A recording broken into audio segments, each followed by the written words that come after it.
Here's my review of My Adventures with Superman, Episode 5. Like every episode, I enjoyed this episode. The main plot is Lois Lane is trying to figure out if Superman is really Clark Kent, which kind of just is basically a follow-up for the last episode where she has like a sneaking suspicion, but of this one, like, she's really investigated. Like, at a certain point, she goes to, she's trying to, like, go in certain places and, like, follow wherever the crimes are to see Superman, and then, like, see how Clark just runs away real quick. And so she's, in a way, she's, it's really just her, like, chasing Superman around for a lot of this. But I still enjoy this episode like I enjoyed every episode. There was also a really cool scene, I thought, where Superman is saving a bridge. I thought that was a lot of fun. It kind of reminded me of, there's an episode of Superman and Lois where he saved a bridge. That was really cool, where you can see how he uses his heat vision to, like, weld back together the bridge, which is just a lot of fun to see. I thought that was a great acting scene. And with the animation just, like, being so good and so invincible, like, it just makes it way more fun than it already is. And there is some really cool action with Deathstroke, I thought, but I do feel like he kind of feels unnecessary. But with his design and with the way it's animated and all the action, I thought it was still really fun to look at. But like I said, the main reason that this episode is good, at least in my opinion, is because I thought it was really cool seeing Lois finally find out that Clark is Superman. And I will say that the actual scene itself kind of bugged me.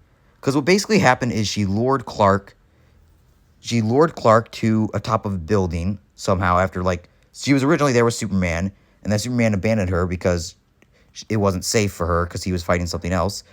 And then, after that was over, she was still there, and then Clark came back to her, running, obviously trying to look exhausted.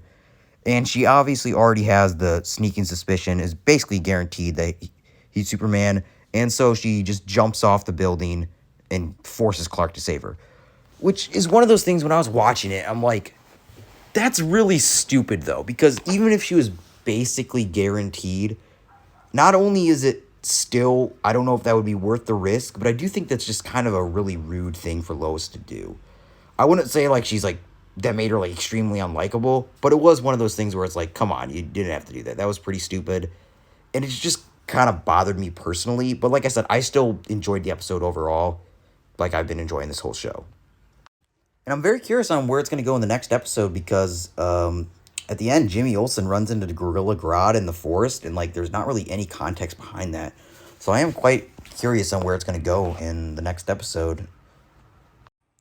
But yeah, overall, I really enjoyed this episode, but part of me did feel like it was filler, because it really does just exist, I feel, just so we can get Lois to find out that Clark is Superman. I feel like that's the main reason it exists, and that there's not really that much, like, to justify itself. Don't get me wrong, like I said, I still really enjoyed watching it, and I'm glad it does exist. But I guess if I had to have a complaint, it would have to be, it doesn't feel like it really progresses the story. Like, yeah, we get some cool scenes with Deathstroke, but I feel like we don't really know what his motivation is, and I don't really feel like we get a good grasp on the villains of the show as a whole. But overall, I still really enjoyed this episode. I thought it was good, and I'm really looking forward to the next episode. Yeah, overall, I liked it. I would probably give it, if I were to give it a rating, I'd probably give it like a 7 out of 10, when all the previous episodes were at least like an 8 or 9 out of 10. But yeah, like I said, I still thought that this was a great episode, and yeah, overall it was good.